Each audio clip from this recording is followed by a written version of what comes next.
Hello, everybody. This is your boy Legend Muyui. I am back for another playthrough. Let's just get back into it. Of Mass Effect, one of my favorite games of all time. I really love the storyline in this game. I like how the dialogue always, at some times, made me think this was a movie, which was very interesting until you see that little wheel pops up at the bottom and tells you need to make a choice. I'm like, oh, this is a game. Anyway, we're going to dive back into it. I don't remember where we were last time. I think we finished the Pharaoh's mission, and so I may just do some yeah, because we're back here and we did some cleanup. Do I have anything in my codex? Yep. And if I have some stuff in my codex, you know, that may require some reading. All right, let's see if we can do some saint moves with this one, or some Paragon type stuff. Alien Council races. We got the Asari military doctrine. Asari military resembles a collection of tribal warriors bands with no national structure. Each community organizes its own unit as the locals see fit. The elect a leader to command them. Units from populous cities are large and well equipped, while those from farm villages may be only a few women with small arms. Oh, thank you. God bless me. Thank you. So where was I? While those from farm villages may only be a few women with small arms, there's no uniform. Everyone wears what they like. The Asari military is not an irregular military, however. Those who serve are full-time professionals. The average Asari huntress is in the maiden stage of her life and has devoted 20 to 30 years of studying the martial arts. Oh, that's kind of hot. Asari choose to be warriors at a young age, and their education from that point is dedicated to sharpening the mind and body for that sole purpose. When they retire, they possess an alarming proficiency for killing. Huntresses fight individually or in pairs, depending on the tactics preferred in their town. One-on-one, a huntress is practically unbeatable, possessing profound tactical insight, a hunter's eye, and a dancer's grace in alacrity. Yeah, I'm gonna go with that. All right, I'm gonna have to look that word up a little bit later, or comment it in the comment section if you know what that is. Biotics are common enough that some capability is a requirement to be trained as a huntress. Lack of biotic talent excludes a young Asari from military service. Oh, so not all Asaris have biotics. I didn't know that. While fluid and mobile Asari can't stand up in a firestorm the way a Krogan, Turian, or human could, since their units are small and typically lack heavy armor and support weapons, they are mostly incapable of fighting a conventional war, particularly one of a defensive nature. So Asari units typically undertake special operations missions like an army of ninja. They are adept at ambush, infiltration, and assassination, demoralizing and defeating their enemies through intense, focused guerrilla strikes. As a popular Turian saying puts it, the Asari are the finest warriors in the galaxy. Fortunately, there are not many of them. There's a strong contradiction in this. So, if they're so proficient in fighting, but they can't stand up to the races that have men in them, it sounds weird. Like, oh, they're so feared, you don't want to go up against them, but if you put them up against other trained fighters, oh no, they can't compete. Or am I reading too much into that? I don't know. It just seems weird. Is that the only thing that we have for reading? Yeah.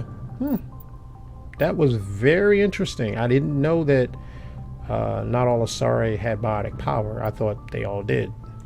Anyway, let's go to my journal because it's what we're going to do. So we're not going to do Vermeer because I believe that's race against time. I could go back to Novaria and see if I can find Lord King, but that'll be a waste of time. Still getting samples, Geth activity, investigate a facility, Pharaoh's Geffen tunnels. Ooh. Well, I can't tell Fidan because he died, so that's a soft lock. And investigate shipments. Okay, so I need to go to the Amazon system and the Voyager cluster, so we're going to do that. So let's actually no, I want to talk to my people. So we're going to talk to Joker, see what he has to say.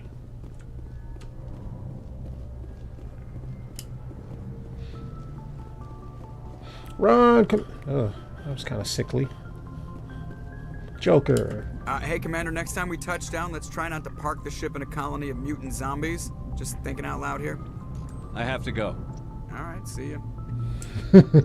I love the way he says, all right, see you. Sounds so authentic. So how was your guys and gals week? You know, I feel so good. I'm back to streaming fairly consistently. Had a lot of stuff going on, so I had to stop doing it for a while. Yeah, Caden. Caden should give us something to talk about. Stroll up to him and he's always wiping sweat off. Anything you need, Commander? Looking for tactical personal input. Just trying to get a sense of where the crew's at. Thoughts? I didn't figure you'd have time to talk with all that's going on. There's got to be some xenobiologists who want to read about the thorium. They can wait. Probably. Yeah, I'm too busy to talk right now. The paperwork will keep. Something on your mind? I'm just looking for an ear. The debriefing wasn't the right place to say how ridiculous this is. Seems like every other race in the galaxy is wrapped up in their own problems. They don't want to see what's coming. That's your training talking. You can't blame them. Smug aliens will show them. I'm asking about his training, you know. So can I guess this will add to your resentment against aliens? Resentment? Against aliens? I'm not... What makes you think that? The person he talked about last time, what happened with Realease, your experience on Jump Zero. I'm gonna just say the person's name because I don't remember the guy's name, but the game remembers the guy's name. I think you'd carry a grudge over the crap you took from Vernus. Before I met Vernus, I knew as much as any other civilian. Aliens were weird, superior, and tried to tell us what to do. I mean, it's only been 26 years since first contact. That's not a lot of time to understand them. It was Vernus who made me see how human aliens are. They're not different or special. They're jerks and saints, just like us. Yeah. Hell, by the time I got payback, I didn't even want it anymore. Well, tell us about that. What happened, Saint? I don't see you snapping very easily. What finally did it? He hurt Rana. Broke her arm. She reached for a glass of water instead of pulling it biotically. She just wanted to drink without getting a nosebleed, you know? Like an idiot, I stood up. Didn't know what I was gonna do, just something. And Vernus lost it. Beat the crap out of me. Kept shouting how they should have bombed us back to the Stone Age. And that's when the knife came up. A military-issue talon, right in my face. I cut loose. Full biotic kick right in the teeth. Almost as strong as I can manage now. At 17, that's something. You tried to help Rana. Impressive. Good. Striking back on teachers, I'm not going to condone that under any type of circumstance. Even though it sounds brutal, and this is how Media likes to brainwash us. Oh, well, yeah, you got to fight back if somebody's doing something dirty. No teacher is pulling a knife out you and probably slamming you against anything. So your life is not in danger. So, yeah. So I'm going to just, you tried to help the girl he liked. You wanted to help a girl you cared for. That's a noble thing. Yeah, that's right. Maybe my intentions were noble, but I lost control. I killed him, Shepard. Snapped his neck. They probably could have saved him if they got him to an infirmary quick enough, but they didn't. Caused a stir when they shipped him home. Bot training was shut down. Kinetics folded a couple of years later. So, yeah, maybe I hated that Turian. I mean, if one ass was enough to judge a whole race, I'd hate humans too. Fair enough. I really do understand that sentiment. Sometimes, being Christian and dealing with the dregs of society, or however you want to look at them, people who are not Christian, we are all selfish, but some people's selfishness is just like, yo, for real? You're not the only person. And, that our Lord Jesus kind of made it clear that we weren't the only people when he taught us how to pray. Our Father who art in heaven, He didn't say my Father who's art in heaven. God's not worried about one single individual. He's actually worried about us collectively. And I think that's what we forget. That's why the two greatest commandments is to love the Lord God with all your heart, all your might, and all your soul. And the second is like it. Love your neighbor as you love yourself. Upon those two, hang all the commandments. A reasonable stance. Keep that level head and we'll do fine. Staying reasonable is about all we've got left. Everyone else in this galaxy seems to have gone out of their minds. Present company accepted, of course. Bruh, you didn't tell me anything about the last Anything you need, Commander? tactical appraisal. What's your opinion on the last mission? That's what I wanted. I'm glad there aren't many aliens like the Thorian. I don't think my stomach could take it. One of my cousins has an agribusiness. I was thinking of calling him. Maybe he can get some shipments into Pharaohs. I mean, now that they're cut off from the company. That's pretty cool. I forgot about that. We'll talk another time, Lieutenant. Commander? Some of this types of stuff, these little small things that they bring up in game can like really make the game more and more. If they had like just some downloadable content where you could just like dig into like all the little side things that people say.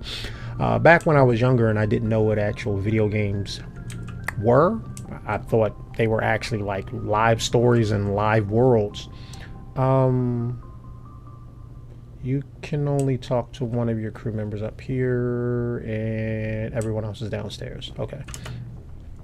I used to think that like if a character said something in a game, then that was like canon. You could actually do it. You could find out about it. So if I was a younger and I heard that, I was like, oh snap, then we got to find a way to call his cousin. But that was just me being a kid in my imagination. Commander, good to see you. You've been with CSEC a while. Have you seen much action? Well, not as much as you, but yeah, I've seen some interesting things. I'll bet you have. Anything in particular that stands out? I remember this Solarian geneticist I was sent to investigate. That case was a bit disturbing. Disturbing? How so? What happened? Why were you investigating them? I was tasked with tracking black market trade on the Citadel. Most of it harmless, nothing I needed to pursue. But during the course of my investigation, I noticed an increase in the trade of body parts, organs mostly. We usually get a few of those, but not the numbers I was seeing. We weren't sure if there was a new black market lab or if some freak was harvesting organs from citizens. I don't know how I would react to that one. Maybe really. So what was it? Oh. Both, actually. But it took us a while to figure that out. So how did you figure out what was happening? First, we got a hold of a sample and ran DNA tests. The weird thing was, the match led us to a Turian who was still alive and was very convinced he'd never lost his liver. After a bit of digging, I discovered this Turian worked briefly for Dr. Salion, the geneticist. So I went to his lab hoping to find evidence of cloned organ development. But there was nothing. No Salarian hearts, no Turian livers, not one Krogan testicle. Krogan what? You're kidding, right? Why would anyone want Krogan testicles? Some Krogan believe that testicle transplants can increase their virility, counteract the effects of the genophage. It doesn't work, but that doesn't stop them from buying. They'll pay up to 10,000 credits each. That's 40,000 for a full set. Somebody's making a killing out there. The way he says that in this one, you know, Garrus doesn't have all the personality he has in the other games. This one is just like more dry, more streamlined. He really is some comic relief. Actually, all of them, the comedy increases as the games go by. But the way he said that always cracks me up. Someone's making a killing. Straight face too, you know. What about the doctor? What did you do? What did you do about the geneticist? I brought in some of his employees for interrogation to see if I could get them to talk. While I was interviewing one of them, I came across something suspicious. Interviewing? You mean threaten? Was that really necessary? Maybe, maybe not. Either way, it paid off. One of my detainees started bleeding profusely during the interview. We offered to patch him up, and he got frantic, freaked out.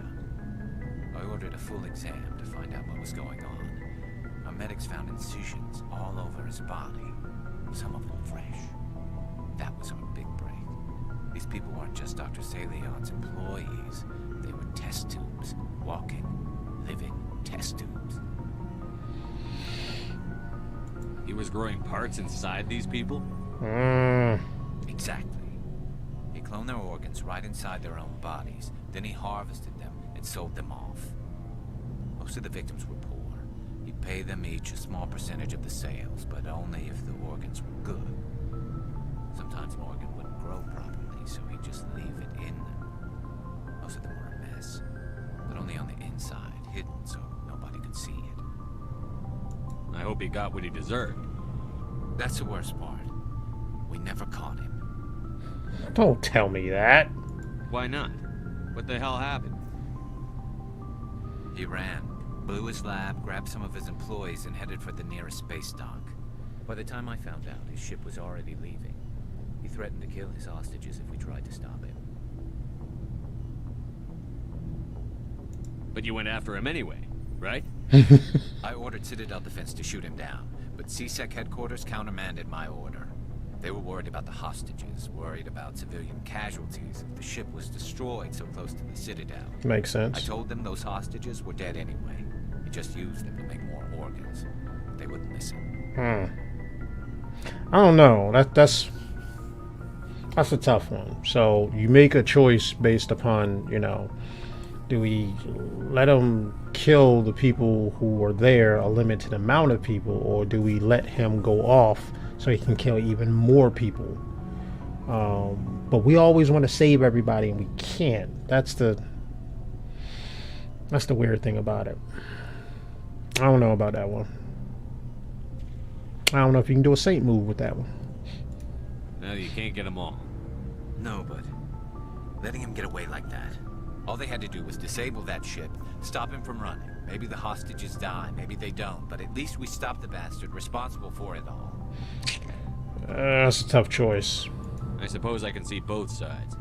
But what's done is done. I suppose. Can't waste too much time worrying about it now. Just wish I could have stopped him. That's all. Do you have any idea what happened to Dr. Salion? I sent out feelers from time to time, hoping to find something. I thought I'd found him a while back. He changed ships and changed his name to Dr. Hart, his idea of a joke, I guess. I told the military, but they weren't convinced it was him.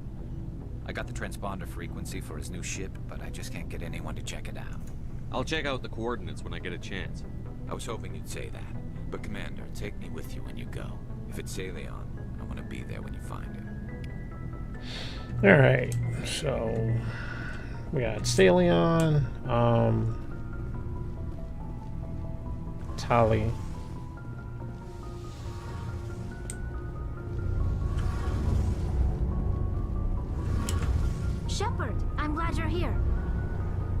Good to see you smiling again, so to speak. I'm sleeping much better now. I guess I'm getting used to how quiet your ship is. I still think a lot about my pilgrimage, though. I know Theron's our top priority, but with all the worlds we go to, I was hoping to find something to bring back to the flotilla. What are you hoping to find? Usually, people bring back something like a derelict ship we can use for salvage. But I need something bigger. There's a lot expected of me. What's so special about you? It's my father. He's the senior member of the Admiralty Board. He's one of only 5 people who can overrule the decisions of the Conclave for the good of the migrant fleet. You're a princess or something? My father is responsible for the lives of 17 million people. Our entire race is in his hands, and I'm his only child. So are you some kind of heir to the Quarian throne or something? No, it doesn't work that way. My father's position isn't hereditary. I'll probably never serve on the Admiralty Board myself. Officially, I'm just the same as any other citizen. But it doesn't work that way in practice. People have always treated me differently because of who my father is. You must get all kinds of special privileges. I probably had it easier than most growing up, but it's not all good. People like my father have enemies, and they're not above using me to get to him. Why didn't you tell me this before? I guess I'm just tired of people judging me because of who my father is. Everyone's waiting for me to do something great on my pilgrimage. Something that will forever change our lives for the better. If I don't, it's like I failed, and that reflects badly on both me and my father. The work you're doing here is more important than anything any Quarian has ever done before. Yes, I know. But you have to understand Quarian culture. We're a very insular society. The events beyond the flotilla don't much matter to the average citizen. Our greatest dream is that one day we'll return to our homeworld and drive out the Geth. But even if we stop Saren, that's not going to happen. There's still millions of Geth behind the veil. Until they're gone, our exile will continue. What would you need to bring back to make everyone happy? Something that would help us better understand the Geth. They've changed significantly since the exile. They've continued to evolve. We've done our best to study them, but it's not easy. They're very reclusive. Until recently, they never went beyond the borders of the Veil. And all the Geth we run into now are under Saren's control. We'd need to find Geth operating on their own, independently. But I don't want this to get in the way of our mission, Shepard. First, we stop Saren. Then I'll worry about my own problems. I think we've already done all this. I think we already asked about her father earlier, so I'm not going to do that. I should go. See you later. Alright, so I got some codex stuff. I'm going to talk to my other 2 teammates. Well, there's one more. I forgot. Liara. Alright, so let's talk to Rex, because he's always fun. What do you want, Shepard? Man, that base. Why did you become a mercenary? Lots of reasons.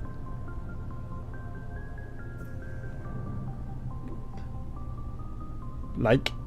Such as? Such as, I needed to get out of our system. I needed to eat. I needed to survive.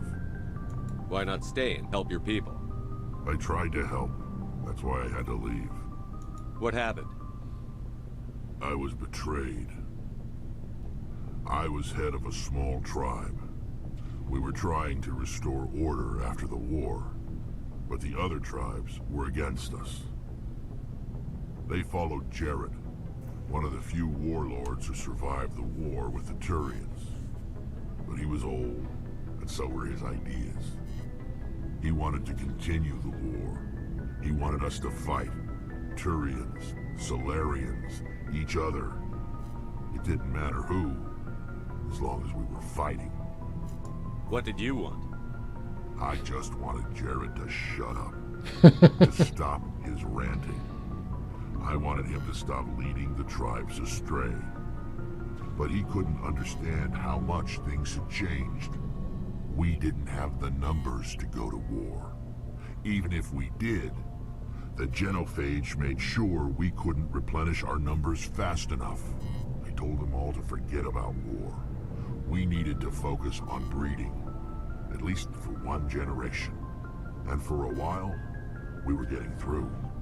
Some of the tribes started coming around. I take it the warlord didn't appreciate that. No, he didn't. He arranged a crush with the tribes. A meeting on neutral ground. He wanted to talk. We met at the Hollows, near the graves of our ancestors. The skulls of our dead laid bare to remind us where we come from, and where we all go. It's as sacred as any Krogan place can be. Violence is forbidden. It sounds like a trap to me. You must have suspected as much. I did. But when your father invites you to a crush, well, there are some laws that even we hold sacred. Jared was your father? He was. Until that day. We talked, but we didn't get anywhere. When it was clear that I wouldn't join him, he gave the signal. His men leapt from the graves of our ancestors like Krogan undead. The few that were loyal to me died quickly. I escaped with my life, but not before I sank my dagger deep into my father's chest. That is why I left, and that's why I'll never go back. So long, Rex. Shepard. That's I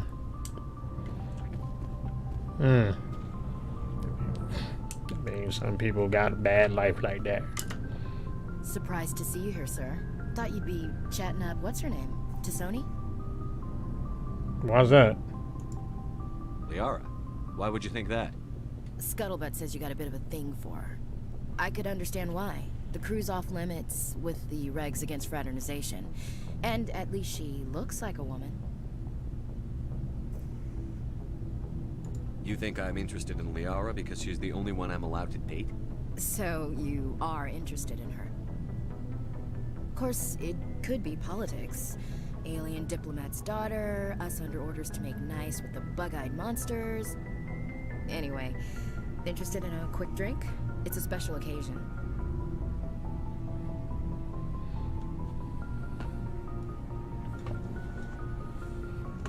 She just insulted me.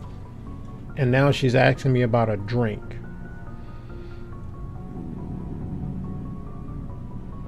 I'm too nice. What's the occasion? It's Armistice Day, when the first contact war ended. My family always marks it. Since I'm the only Williams aboard, I thought I'd ask you. Why me? You can't think I'm the most patriotic person on the ship. Maybe not. Maybe I'd rather share this with you. You ever consider that? Don't tell me you don't know about my family. My commanders always find out. It's not in my files or something? There's almost nothing in your files. Technical scores and a list of crap assignments. There's a reason for the crap assignments. I'm General Williams' granddaughter, the commander of the Shanxi garrison in the war. The only human ever to surrender to an alien race. Don't tell me you're blamed for that. Not formally. Dad got passed for promotion over and over. And I think my record merits more than garrison duty on a backwater agri-colony. It takes a special kind of thick-headed to march into a job where your family's blacklisted. I did it anyway. I'm not gonna let our name go down with Arnold and Quisling. Granddad deserved better than that. What happened to your grandfather after the war?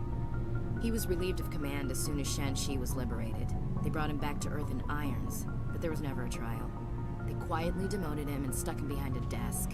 He retired a year later and spent the rest of his life working construction in the colonies.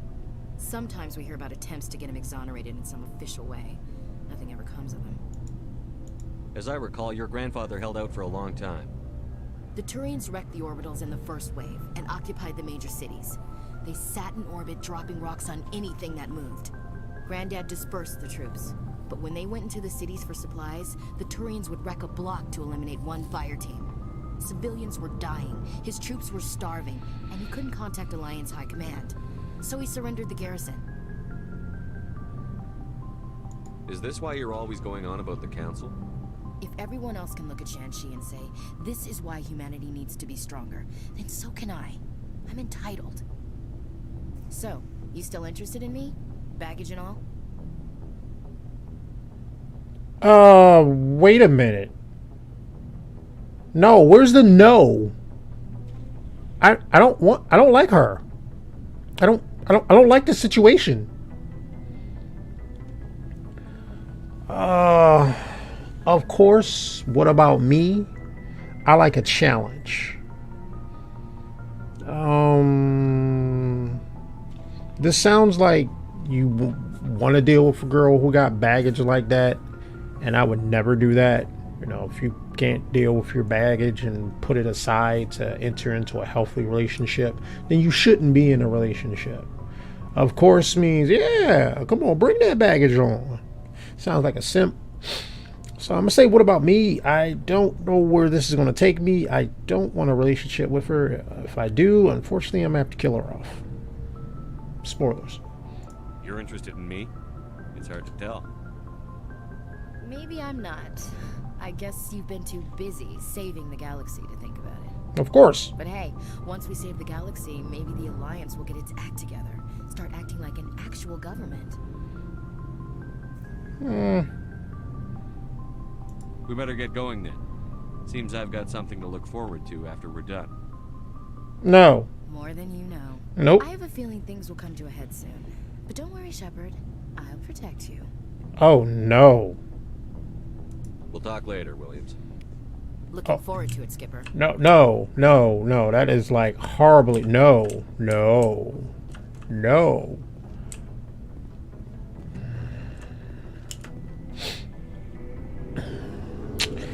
Okay.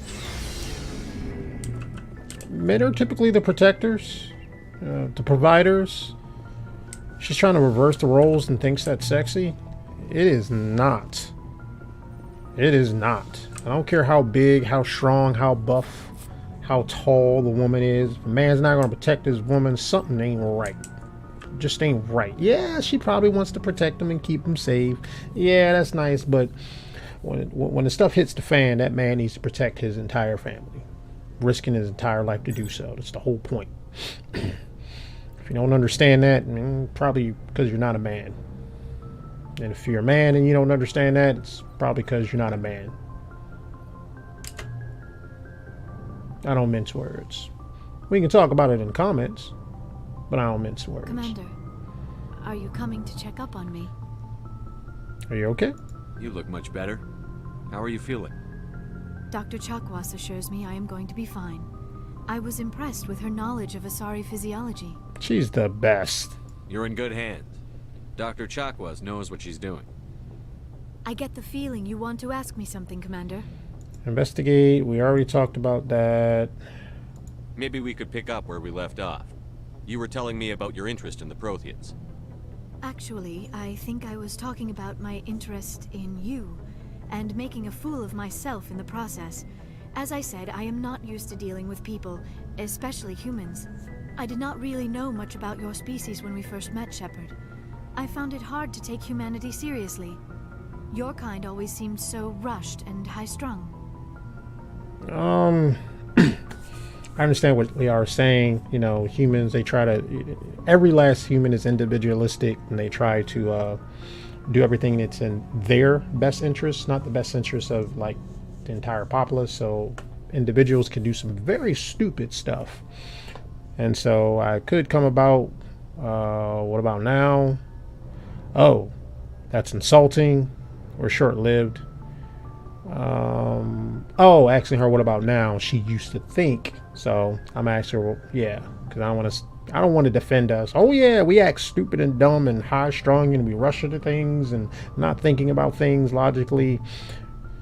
Yeah. Has your opinion changed at all? It has.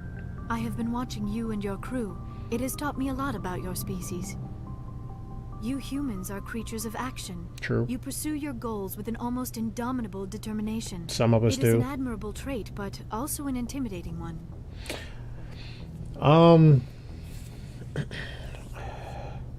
The problem is that some people don't pursue anything. They're not trying to better themselves. They're not trying to learn anything useful. Some people just do stuff, you know. Yeah, this makes me feel good, so I'm gonna do it. With no real purpose at the end. It's not helping anyone. It's not helping us as a whole. They just do stuff. I don't really, to be honest, I don't really like that type of mindset. But a lot of people are like that. You know, they get up, they probably go to work, they probably don't like their job.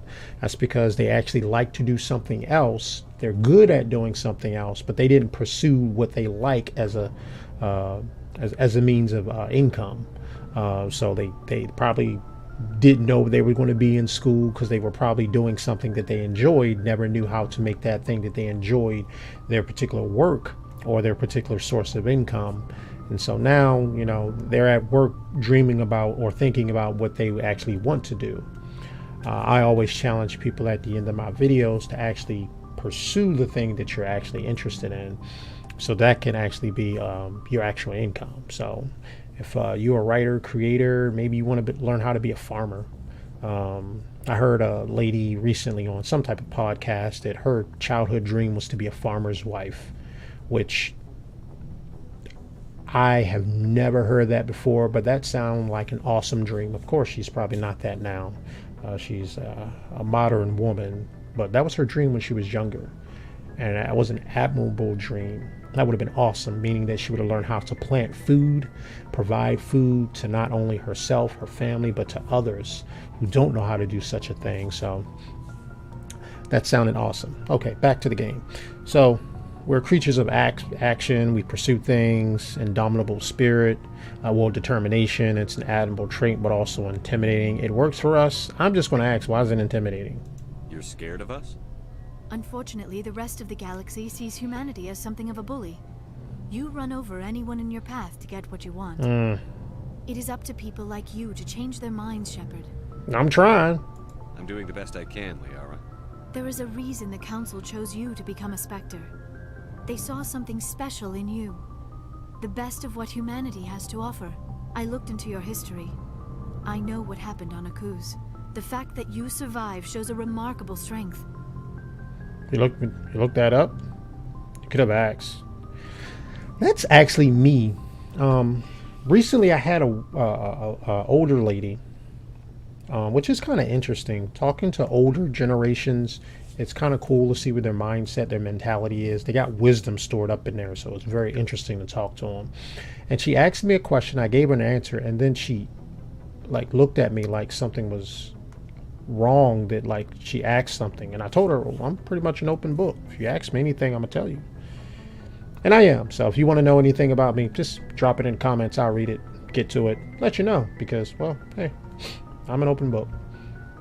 You could have asked, you looked that up. I've always done this one. I've never known what he says when you choose this one, so I'm gonna pick it. I'm 9 times out of 10 never going to do the what is called the renegade questions, because I just don't like them. Why are you so interested in me? Oh. I wanted to know more about you. Oh. To understand what made you into the man you are. Ooh. There is something compelling about you, Shepard. Ooh. Okay, so I don't really want to get into a relationship with Liara as well, even though I think Liara is the intended. Liara or Tali, I believe, is the intended relationships that you should get into throughout this series, because of how they actually show genuine love through this entire series, not just like one. But how Liara is talking, very feminine, very alluring. I can see why. You know, a lot of them are the dancers in the club. They got a type of allure to them to appeal to the masculine energy. I don't even know why I said that. I hate when people say energy.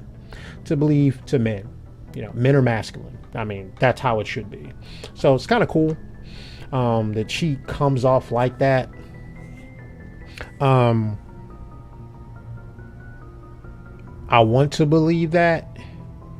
But in this particular stage, since I don't really want a relationship with either her or Ashley, I'm going to, you know, mirror the beacon. You're interested in me because of my visions. You just want to know more about the Protheans. I admit, your connection to the Protheans had something to do with my initial interest, but it has grown beyond that. You intrigue me, Shepard, but I was not sure if it was appropriate to act on my feelings. I thought there might already be a relationship between you and Chief Williams.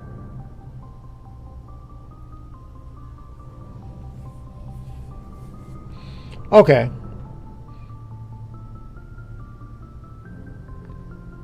I'm gonna go with the you're an alien. How can this work? Because it would be foreign to me. I mean, just to think about it, if we somehow, like tomorrow, had contact with aliens and it wasn't violent, and like found out that, you know, they got personalities, we can talk to them, that we can understand, we can rationalize with them, we can fall in love with their personalities, and well, cross species type stuff typically doesn't work. There's diseases that are involved. I believe that's where the history of AIDS came from, cross species. But the Bible says that we're supposed to reproduce after our own kind. So if we even got down to that point where it's possible that, you know, offspring could be brought forth because of it, then we would be of the same kind. But the whole fact that it's an alien, you don't know anything about them. She looks like a female, but, you know, I think they did that just for, well, they just did it because that's what we do. We manipulate what God has already created to say, hey, yeah, this is new. It's not. It's a woman with some type of tentacles on her head with no ears. And they put the skin blue, and they call it a different race, different species, and it's not. And she looks attractive. She has the facial features of a woman. She has the body figure of a woman. I don't know. So I would jump with that real quick. How could you and I have a relationship? We're not even the same species. Exactly. Asari and humans are physiologically compatible in most ways, Commander. Of course, a relationship must involve more than mere physical contact. There must also be an emotional and spiritual connection between us. Our species may be different, but there are many things we could share. But none of this matters if you are already involved in a serious relationship with Chief Williams. Okay, so I need to stop having these conversations with these two young ladies because they are thinking they're doing what guys typically do. Oh, she's nice. She's talking to me. She's pleasant. Oh, she may like me. I'm just talking to them. So, because I'm a nice guy. Williams and I are just friends, nothing more. My mistake then. I am not as adept at understanding human relationships as I thought. But what about us, Shepard? Is there a mutual attraction, or was I wrong about that too?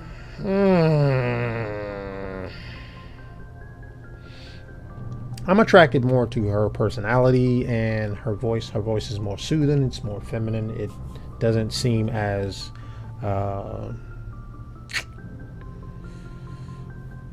combative. It seems more agreeable. Like she will agree with you. She will help you in your endeavors to move forward in life. But if I was to choose an Asari to really have a relationship with, it would be Samara from part 2, which you can't. And you can, but it's not the same. It's anyway, we'll get to that role when we do. I'm not interested in you in that way, Leon. This is very embarrassing for me, Commander. Please, let's talk about something else. Sure. I should go. Goodbye, Commander. All right, that was kind of interesting. I did not expect it to go there. This is very well. At least she took it well. We can still talk to her, and you know they didn't program her speaking to us differently because of that. Because you know we can't be like that now. It could change in the future. Oh man, I forgot where I'm supposed to be going. All right, we'll figure it out. All right, so let's we're gonna go back up. Maroon,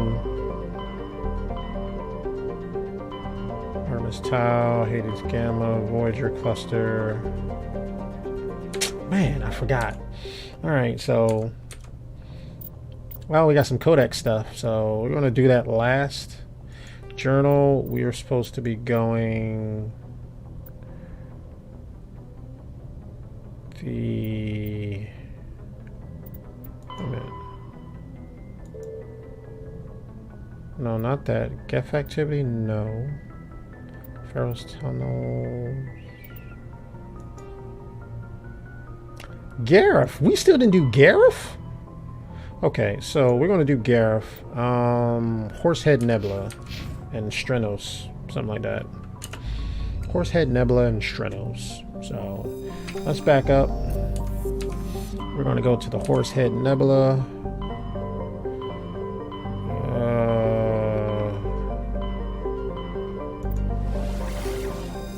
And Strenos, yep. And we're going to see if we can find Gareth's brother. We got disengaged. Oh, I didn't realize there are other ones there for, I guess, different types of ships. You know, I talked about this once with my sensei. You know, we got space travel, but there's no, like, starship fighting in this. There's a lot of mention of it in the lore, but, you know, it never really happens. Strenos, did we? I got a feeling we did some stuff here.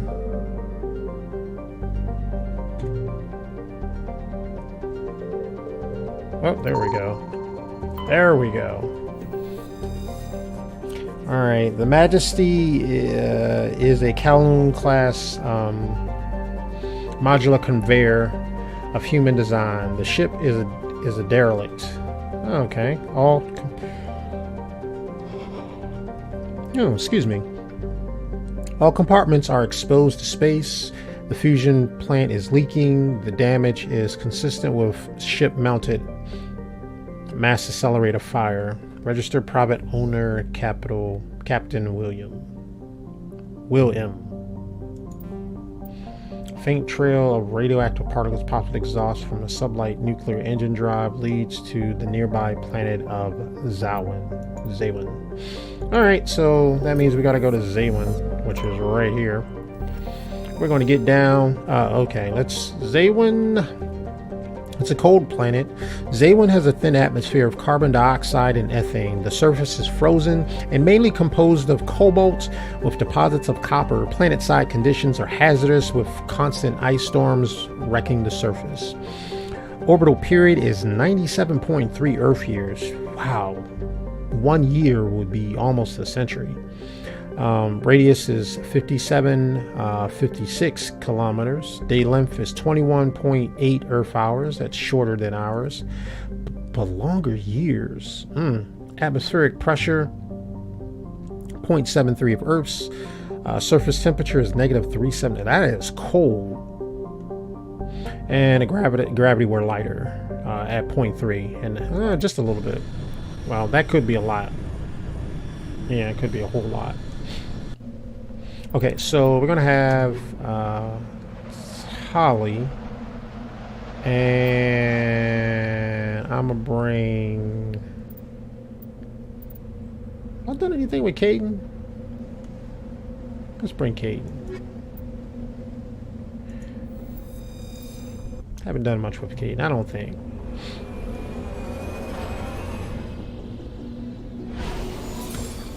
I love this sequence. Every time I see it, I just think it's so cool. Alright. Ooh. Shots fired. Okay, let's bring up the map. Oh my goodness. Got those anomalies to go to.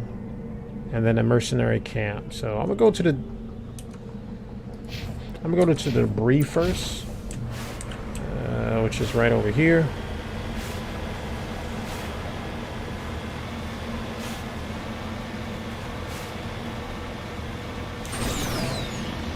And I forgot we got turbo boost in this game. Alright. Hopefully we don't gotta fight anything to get this. Woo, but it does look like we might. Yeah. Okay. Yep.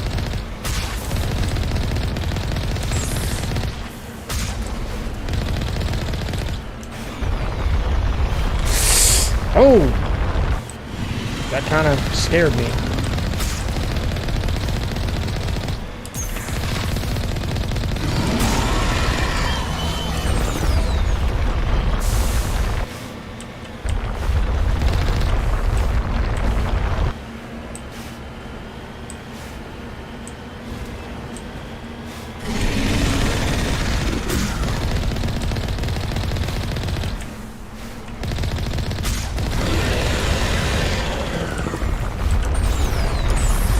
Ah, why I keep doing that?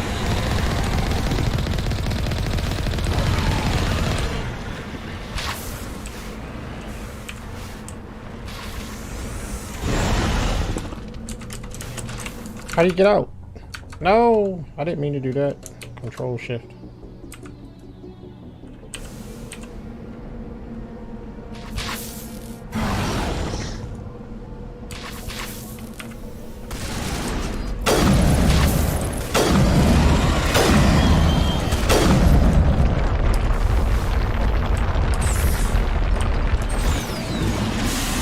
Oh, snap. Perimeter.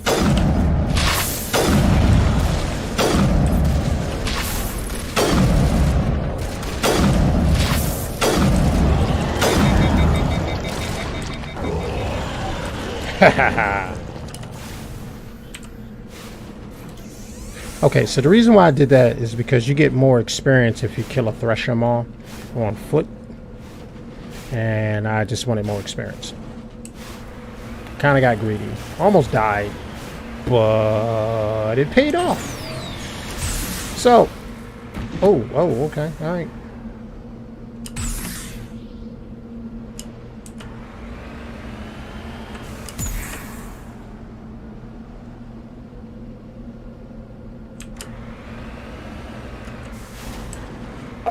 Oh, I thought I was trapped.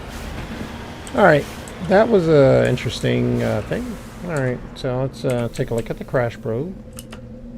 And it's our favorite game. We call this Frogger. Alright, so how are we going to do this? We're going to go bam, bam, bam. Nope. Alright, going to do it from here. Frogger. Should have did that at first. Alright. So we killed that. And we are going to go, let's do the anomalies first. Let's go to that one, which is the furthest.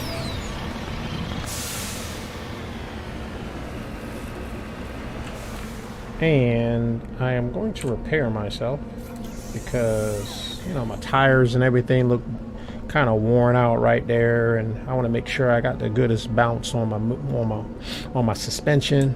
All right, so we can kind of move,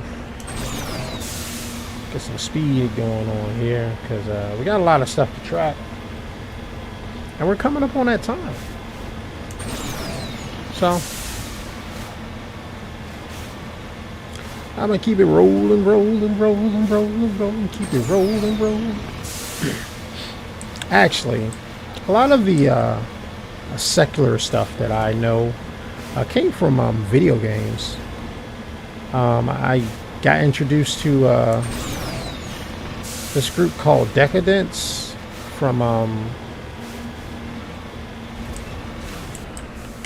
okay, interesting. Cover me. It appears this person was trying to mark the nearby mineral deposit when he died or was killed. Okay, so we are going to try to mark this. and hopefully not get killed. Frogger. Good old Frogger. Let's get on up in there. Alright. So we did that, and we were good. How did he die? Anyway, we're going to go back to our map. I think I could have just hit M. And we're going to go to this one.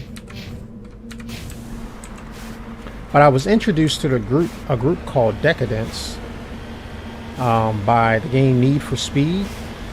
And they had this song. Oh my goodness. It just sounds so nice. I believe they say yes. Or say, you know, you'll hurt yourself another time. Don't you know that pain? Yes, you know that you hurt yourself another time. Don't you know that pain is something? Anyway, I like the lyrics. There appears to be no one left at this camp. The generator is still functioning, but there is no signs of the former occupants. The camp's computer notes several locations of interest. How many? Well, not that many. I've already done that. We'll go up there. Boom, boom, boom. Alright, yeah, we'll do that. But then it gets into the hook and it says, slowly recall on your mind while your soul is gone cold and the hope is run dry. Dead inside, never enough to show that you're one of the lonely. Slowly recalling on your mind. Slowly recall on your mind. And then I had to look up the word decadence. What is decadence? Because, well, you know, I'm not going to say I know all words. But got to understand what the word decadence was. And I was like, oh my goodness, this could be a Christian song. It talks about a slow moral decline. That is actually what we are in currently in this world. We have a moral decline that is just astronomical. As the Bible says, good is being called evil and evil is being called good. It's just very, very, you know, non-saintly. And so I like that song. And so I was mentioning another song that I don't remember the earlier song that I was actually humming, but Decadence is the song I do whenever I want to go fast while driving. You know, even when I'm driving. Oh, it's a Geth trap. What's going on? We gotta kill the Geth. Move, Geth. Get out the way. Take that. Ow, don't shoot me. Take that, Geth. Yeah, let's run it over. Oh no. Take that. Aha! You missed. Huh. That's a saint move. Oh no, man. Boom! Alright. Alright, so that was a Geth. That was a trap. Boom, boom, boom, boom. Here. Getting a hand cramp. Haven't played games in a while. My hand is inadequate. It doesn't know how to move properly on my keyboard. Anyway, kind of thought it was a Christian song, that Decadence. But that's the problem with Christian music nowadays. It can be confused with stuff that is clearly not Christian music. I remember back in the day, I'm not sure if I'm going to have this artist right. I think it was Helen Baylor or something like that. She had a song said, "Can you reach my friend?" As a young boy, before I came to Christ, I had no idea that she was just talking to God about, you know, reaching her friend, you know, about salvation. I just seriously thought that it was a person singing about their friend, needing someone's help, that they can reach their friend. But it was kind of strange because later on in life, she clearly said Lord. And I'm like, we don't really call people Lord. I should have known better. But I didn't. And I'm not even going to talk about some of the songs today, how they're not even Christian in the least. They're non-biblical. I don't know where people are getting a lot of the stuff from. But a lot of people like singing them. Ooh.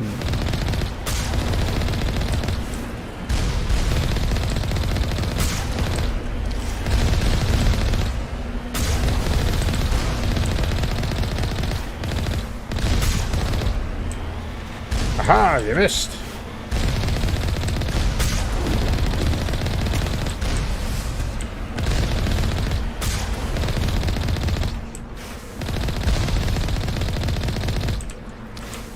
Get my 40 caliber rounds.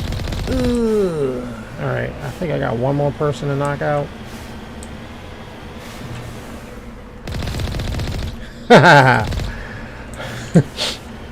I found this very funny. So I wasn't raised in a Christian household. Actually, when I was 11 years old, I met a good friend. He introduced me to Jesus Christ. His name was Andrew, and was over at Andrew's house like every day. And you know, me not being raised in it. Hey, what are you doing? Okay, you move. Whoa, okay, all right, what you doing?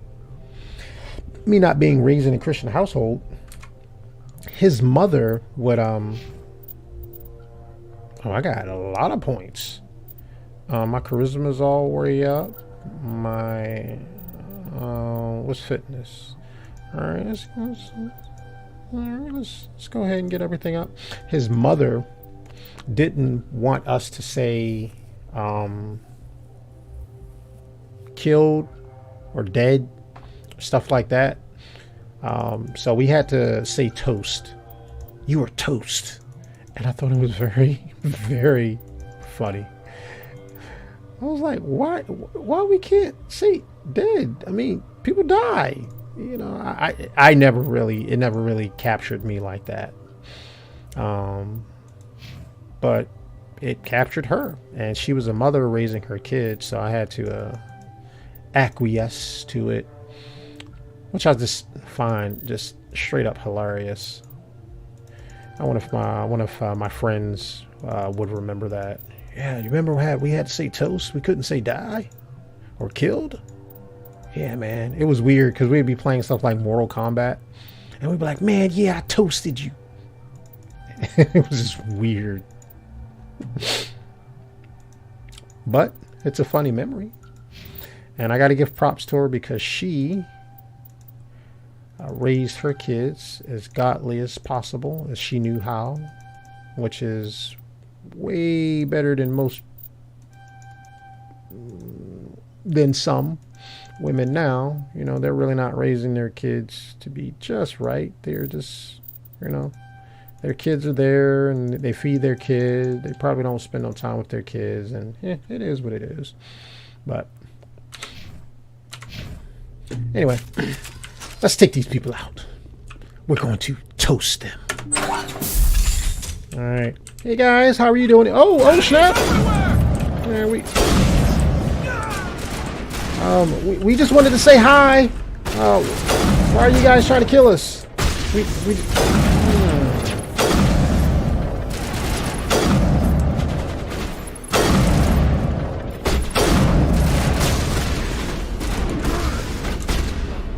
Okay, this person right here, she's doing so much. So what we're going to do, we're going to throw her and we're going to sabotage her weapon. Slow them down. Yep.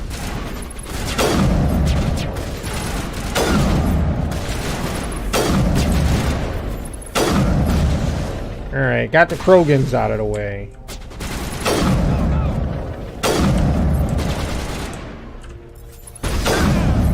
Charging up. Oh no, my shields are down. Oh, well, he's down. Alright, so I forgot what button was what. So we're gonna raise our shields back.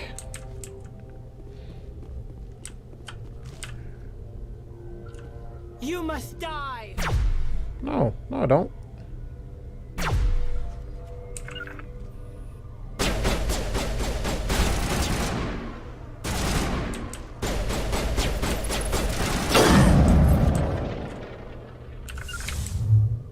All right, Caden.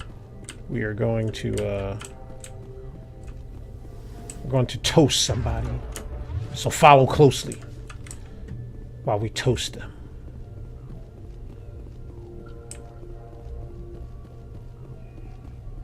You must die!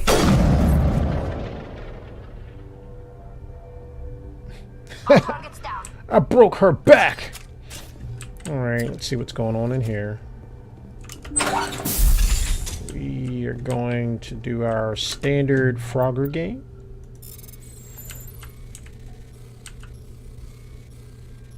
Frogger.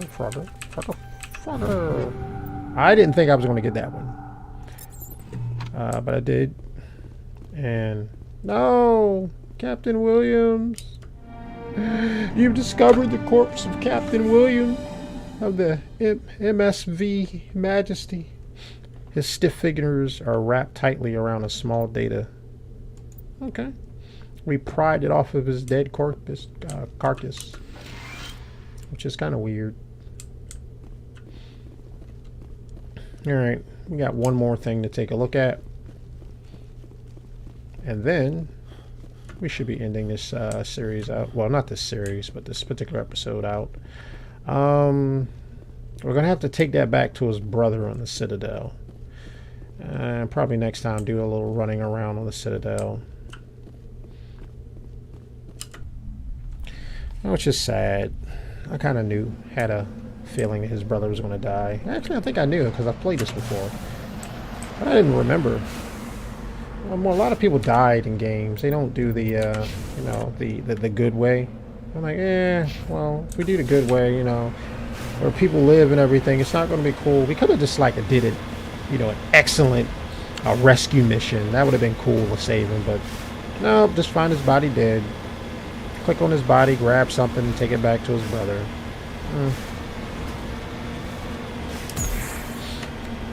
Whoops, picked the wrong one. I wanted to go forward, not the one that wanted up. You know, that wasn't the type of saint move we wanted, but can't save everybody. We're not Jesus. We just try to be like him. Jesus saves everybody. Alright, what's this? Ooh, okay, alright. Oh my goodness, them brakes are amazing. That was like a normal car. We'd be like crashed up. Oh, okay, alright, oh, okay, alright. Oh, okay, alright. Get back in there. And let's it's kind of glitching out there. Try to do like a holy dance or something like that. Okay, we are going to play Frogger. Oh. Let me over! Insignia recovered. This fragment appears to be from an old model freighter. Part of it is marked with the Chati Outpost insignia. Okay. Alright, cool. Alright. So, got that done. Ooh, we're supposed to do some codec stuff.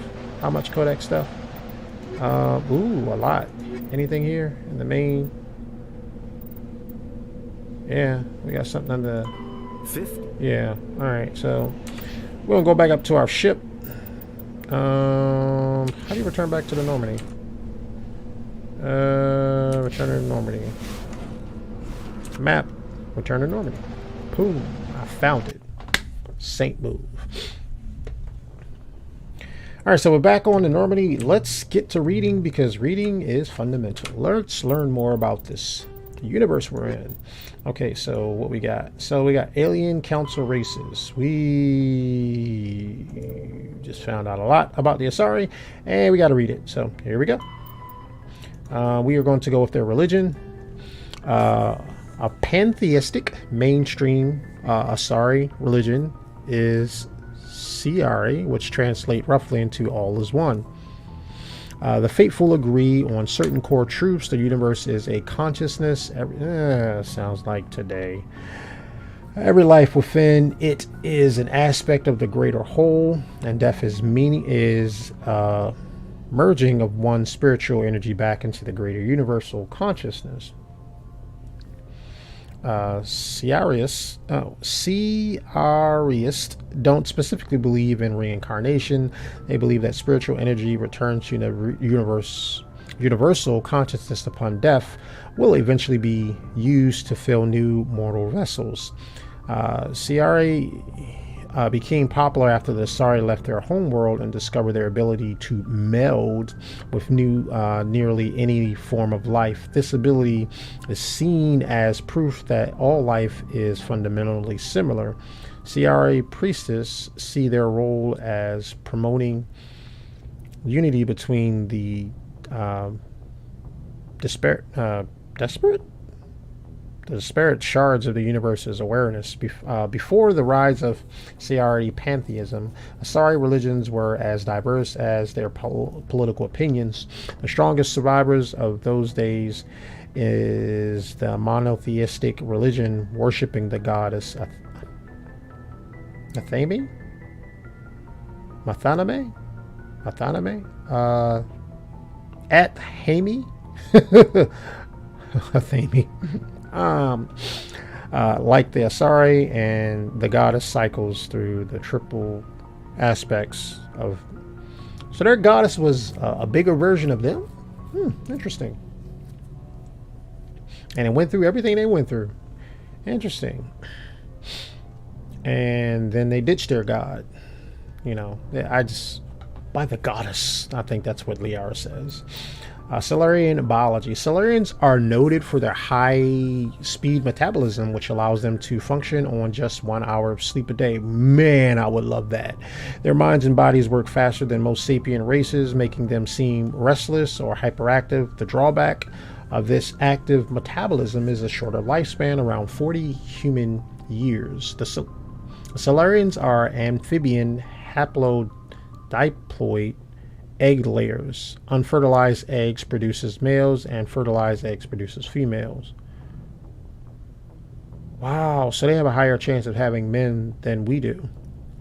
Once a year, a Solarian female will lay a clutch of dozens of eggs. Social rule prevents all but a fraction from being fertilized. As a result, 9% of the species is male.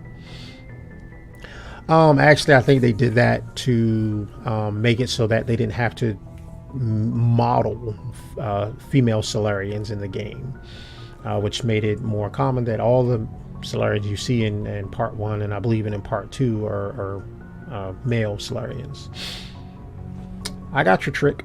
Anyway, Solarians have a photogenic memories and rarely forget a fact. They also possess a form of psychological imprinting, tending to defer to those they knew in their youth. Solarian hatching is a solemn ritual which the clan Delatras matriarch isolates herself with the eggs. The young Solarian psychologically imprints on her and tends to defer to her wishes. During the hatching of daughters, the Delatresses of their mothers and father clans are present at the imprinting. This ensures the offspring have an equal loyalty to both, ensuing the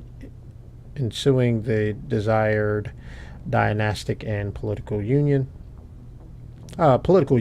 I'm so sorry. I started reading my friend who was on the Turian biology. I wonder why these popped up. Anyway, the Turian homeworld Palaven has a metal poor core, generating a weak magnetic field and allowing more. Excuse me, not exactly sure what's going on. More solar radiation into the atmosphere. To deal with this, most forms of life on Palaven evolve some form of metallic exoskeleton to protect themselves. Their reflective plate-like skin makes Turians less susceptible to long-term low-level radiation exposure, but they do not possess any sort of natural armor. A Turian's thick skin does not stop projectiles and direct energy bolts.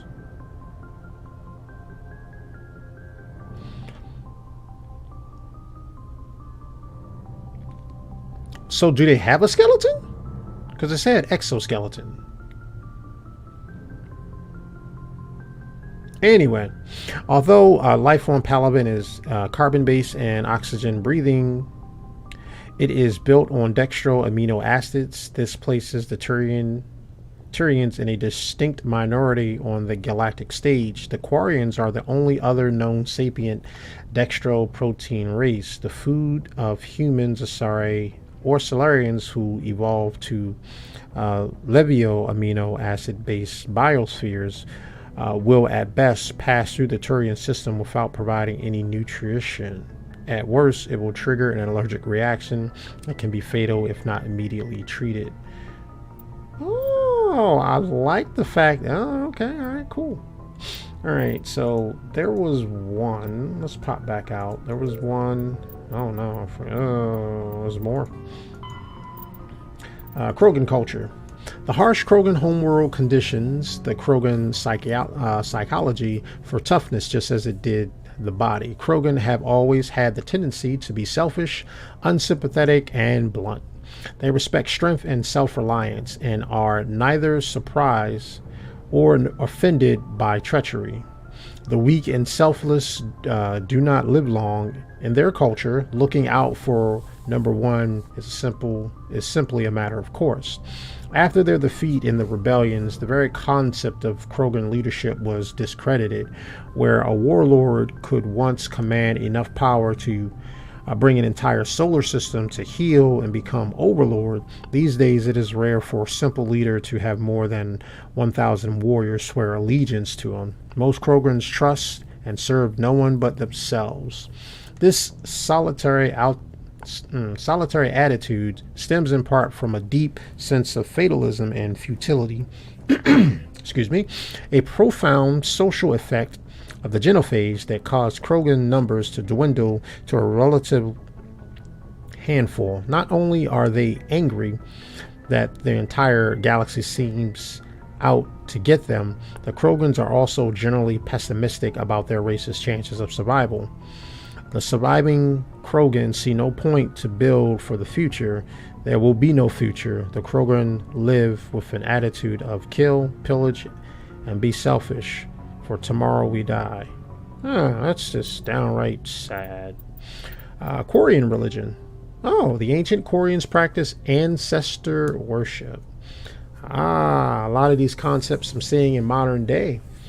Even after abandoning faith for secularism, Quarians continue to revere the wisdom of elders. As time passed, the technology advances, they inevitably turned their knowledge to preserving the personalities and memories of the elders as computer virtual intelligences. These recordings become a repository of knowledge and wisdom stored in a central data bank and available through any extranet connection. That doesn't seem like a bad idea. They held no illusions that this was a form of immortality. They held no illusions that, like all virtual intelligence, their electronically preserved ancestors will not truly sapient. They were considered a surmountable problem. The sapients could surely be reduced to simple mathematics. The Quarians began exhaustive research into creating artificial intelligence so they could learn to escape the bounds of mortality and give their ancestral record true awareness. Unfortunately, the life of the Quarians created did not accept the same truths they did. The Geth destroyed the ancestor databanks when they took over. In the centuries since, they evacuated their homeworld. Most Quarians have returned to religion in various forms. Many believe that the rise of the Geth and the destruction of their ancestors were chastisement for arrogantly forsaking the old ways and venerating self-made idols. Others have a more philosophical outlook, believing that their race was indeed arrogant, but no supernatural agency lay behind the Geth revolt. Rather, the Quarians' actions wrought their own doom. Either way, every Quarian would agree that their own hubris cost them their home world. Which is interesting because when you get to the end of their particular one, they want to go with the one that has nothing to do with God. So, interesting. You look at the details of these things, and you can see how hateful people are towards God. So now we're on ships and stuff. So okay, only one. Space combat. Planetary assaults. Planetary assaults are complicated if the target is a habitable green world. The attackers cannot approach the defenders straight on. The Citadel conventions prohibit the use of large kinetic impactors against habitable worlds in a straight-on attack. Any missed plow into the planet behind the defending fleet. If the defenders position themselves between the attackers and the planet, they can fire at will while the attackers risk hitting the planet. Successful assaults on garden worlds hinge upon up-to-date intelligence. Attackers need to determine where the enemy's defenses are so they may approach from an angle that allows them to fire with no danger of collateral damage. Note, this is not necessary for hostile worlds. Oh, you live in a hostile world, we can just blow it up, we don't care. Once control of orbit has been lost, defensive garrisons disperse into the wilderness. An enemy with orbital superiority can bombard surface forces with impunity. The best option for defenders is to hide and collect reconnaissance in anticipation of relief forces. Given the size of the planet, it is impractical to garrison entire conquered worlds. Fortunately, colonization efforts tend to focus on building up a dozen or fewer areas. Ground forces occupy the spaceports, industrial facilities, and major population centers. The wilderness is controlled by unmanned aerial vehicles and satellite reconnaissance. If a defender unit is spotted, air mobile rapid deployment units and satellite artilleries are used to pin down and destroy them. Okay, was there one in the primary? I thought there was, but it's not showing. So, yeah. All right, well, you know what it is. We are going to end it right here. Once again, we read all that. It's going to be kind of cool to when we come back. I may look into seeing if I can do these like more than once a week. I don't know. We'll see. Try to get through this series, and we'll see if I go into the next one or something else. Anyway. This is your boy, Legend Muyui. If this is your last piece of entertainment, which I do hope it is, hope that you'll spend the next few moments before you have to go to bed doing something a little bit more beneficial for yourself, whether you're trying to finish a book or reading a book, or if you're creating a book. Hope you'll spend that time doing the things that are most beneficial for you, the things that you like and you enjoy on doing. Those things would be best. It's probably what you were placed on this earth to do. Don't spend all of your time, excuse me, don't spend all of your time with entertainment. Entertainment can be nice for a time, but don't spend all of your time doing it. Do something else. Make yourself better. Make the world better. Love God and love people. Anyway, this is your boy, Legend Muyui. Out. Peace.